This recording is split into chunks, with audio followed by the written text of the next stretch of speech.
Undang-Undang TNI resmi direvisi. Kini perwira TNI aktif bisa menjabat di 14 kementerian. Dan batas usia pensiun jenderal juga diperpanjang.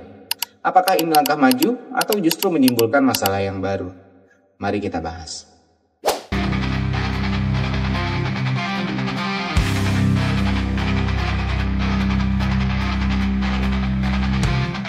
Hari ini kita akan membahas revisi Undang-Undang TNI yang baru saja disahkan oleh DPR.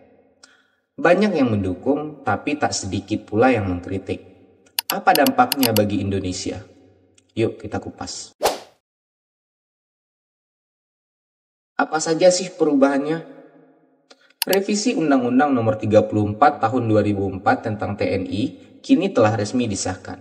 Ada 3 perubahan besar yang patut kita soroti.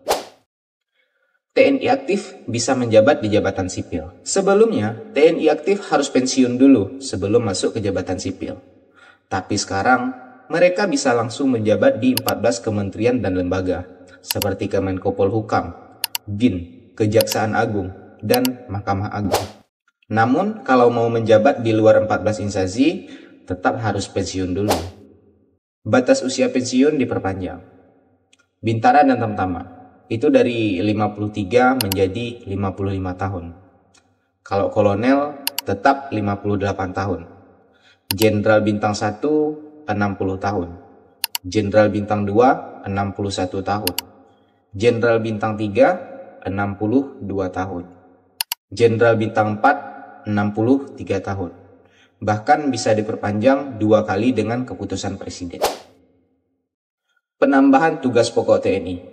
Ya, seperti zaman sekarang, tentu saja menangani ancaman cyber, melindungi WNI, dan kepentingan nasional di luar negeri.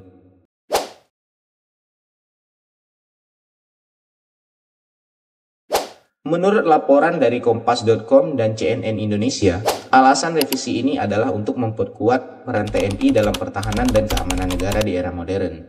Tapi, benarkah ini solusi terbaik? Pendukung undang-undang ini bilang, dengan disahkannya undang-undang ini akan memperkuat pertahanan nasional. Kemudian juga memanfaatkan pengalaman TNI di bidang-bidang strategis dan mengurangi pengangguran perwira tinggi. Tapi, kritiknya juga banyak. Bisa menghambat regenerasi perwira menengah. Dikhawatirkan ada intervensi militer dalam pemerintahan sipil. Kemudian, risiko TNI kehilangan fokus di bidang pertahanan utamanya.